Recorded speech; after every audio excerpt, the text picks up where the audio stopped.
묵호진 포구에는 밤마다 푸른 등불이 떠오른다는 소문이 돌았다. 어부들은 그 불빛을 보면 배를 돌리고 안악들은 아이들을 일찍 재웠다. 하지만 떠돌이 의원 강윤서는 미신 따위는 믿지 않았다. 의원 나리, 제발 좀 살려주시오. 현감의 급한 전가를 받고 달려간 곳에는 포구 어부 박돌쇠가 쓰러져 있었다. 온몸이 얼음처럼 차갑고 입술은 시퍼렇게 질려 있었다. 윤서는 능숙하게 침을 놓고 따뜻한 약탕을 먹였다.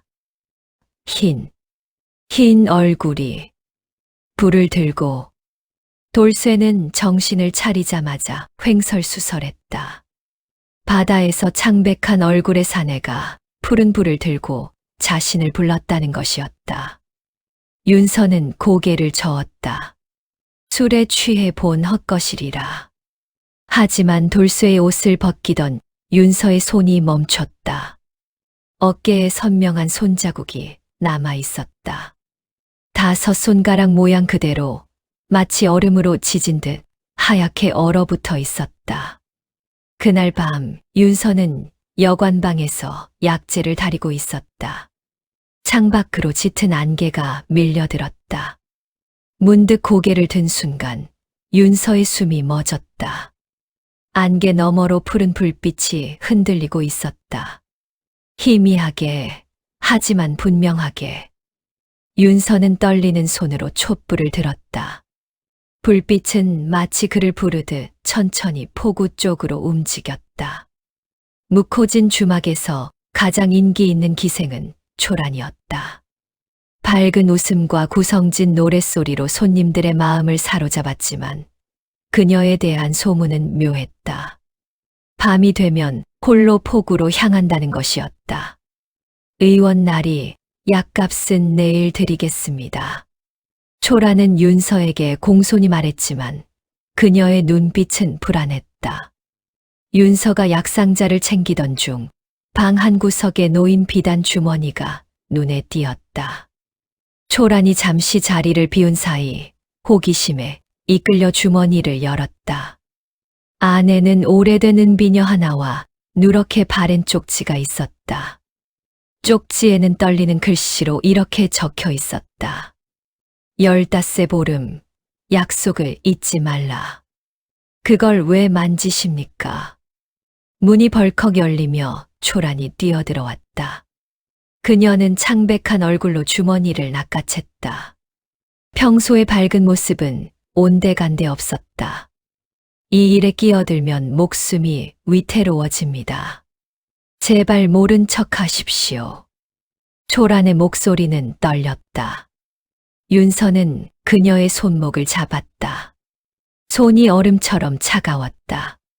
박돌쇠와 똑같았다. 그 푸른 불빛과 관계가 있소. 초란의 눈이 커졌다. 그녀는 입술을 깨물며 고개를 돌렸다.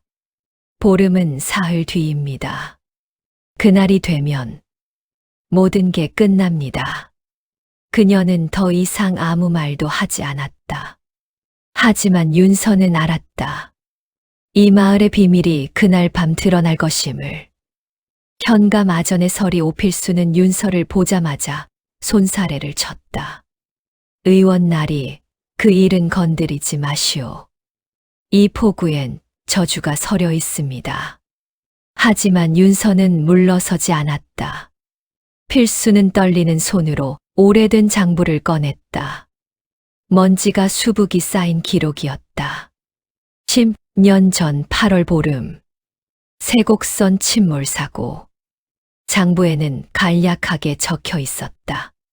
조은선이 폭풍을 만나 가라앉았고 선주 이태경과 선원 5명이 행방불명되었다는 내용이었다. 하지만 이상한 점이 있었다. 보시오, 의원 나리. 그날 이후 매년 같은 날짜에 필수가 떨리는 손가락으로 장부를 넘겼다. 1년 뒤 어부 1명 실종, 2년 뒤 뱃사공 1명 실종, 3년 뒤 또 1명. 매년 8월 보름이면 어김없이 한 사람씩 자취를 감췄다. 올해로 꼭 10년째입니다. 바다는 빚을 잊지 않습니다.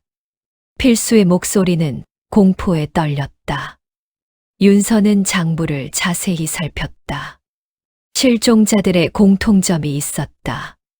모두 그날 밤 세곡선 침몰 사건과 관련된 사람들이었다. 세곡선에 무슨 일이 있었소? 필수는 주위를 살피며 목소리를 낮췄다. 소문으로는 배가 가라앉은 게 아니라 누군가 일부러. 그가 말을 잇지 못하는 순간 창밖에서 푸른 빛이 번쩍였다. 윤서는 깨달았다. 이것은 단순한 귀신 이야기가 아니었다. 10년 전 욕심이 빚어낸 죄가 이제 대가를 요구하고 있었다. 보름달이 안개를 뚫고 희미하게 빛났다. 윤서는 멀찍이 떨어져 초란의 뒤를 밟았다. 그녀는 포구 끝 바위 아래 외딴 곳으로 향했다. 오라버니. 초란에 떨리는 목소리가 들렸다. 윤서는 숨을 죽이고 바위 뒤에 몸을 숨겼다. 안개가 소용돌이치며 갈라졌다. 그 속에서 한 사내가 나타났다. 푸른 등불을 든 남자. 바로 10년 전 실종된 상인 이태경이었다. 하지만 그의 모습은 처참했다. 얼굴 반쪽이 화상으로 일그러졌고 옷은 남루했다. 라나, 이제 마지막 한 사람만 남았다. 태경의 목소리는 쉬어 있었다. 초란이 그의 손을 잡았다. 오라버니, 이제 그만하십시오. 이미 9명이나. 안 돼. 그놈들은 대가를 치러야 해. 태경이 소리쳤다. 윤서는 더 이상 참지 못하고 바위 뒤에서 나섰다. 무슨 일이오? 도대체 10년 전 무슨 일이 있었소? 두 사람이 놀라 돌아봤다.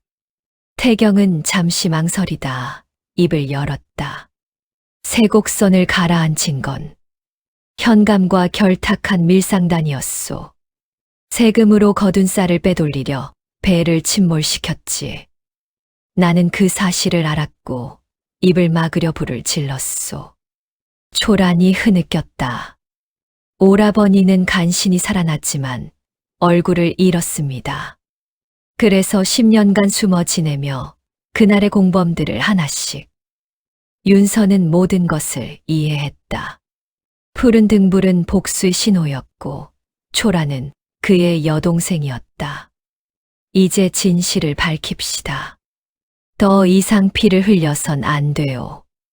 이튿날 새벽 윤서는 약상자를 들고 현감을 찾아갔다. 날이 요즘 안색이 좋지 않으시니 진맥을 받으시지요. 현감은 의심 없이 손을 내밀었다.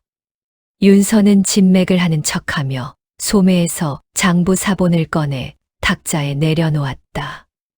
이것이 무엇이오? 현감의 얼굴이 하얗게 질렸다. 그 순간 문이 열리며 오필수가 들어왔다. 그의 손에는 원본 장부가 들려 있었다. 날이 더 이상 숨길 수 없습니다. 필수는 떨리는 목소리로 말했다. 그는 밤새 고민 끝에 양심을 선택했다. 관아는 순식간에 발칵 뒤집혔다. 가명에서 조사관이 내려왔고 밀상단의 우두머리들이 하나둘 체포되었다. 포구에 모인 사람들 앞에서 이태경의 억울함이 밝혀졌다. 10년간 귀신으로 떠돌아야 했던 그는 마침내 사람으로 돌아올 수 있었다. 그날 밤 묵호진 포구에는 푸른 등불이 나타나지 않았다. 사람들은 바다의 한이 풀렸다고 수군거렸다. 사흘 후 윤서는 다시 길을 떠날 채비를 했다. 초란이 주막 앞까지 나와 그를 배웅했다. 의원 날이 은혜를 어찌 갚아야 할지. 윤서는 약봉지 하나를 그녀의 손에 쥐어주었다. 사람의 병은 고치되 마음의 병은 스스로 고쳐야 하오. 오라버니와 함께 새로운 삶을 사시오. 안개가 거친 바다 위로 아침 햇살이 비쳤다. 포구에서 새벽 북소리가 울려 퍼졌다. 윤서는 약상자를 메고 천천히 길을 걸었다. 또 다른 마을, 또 다른 사연이 그를 기다리고 있었다.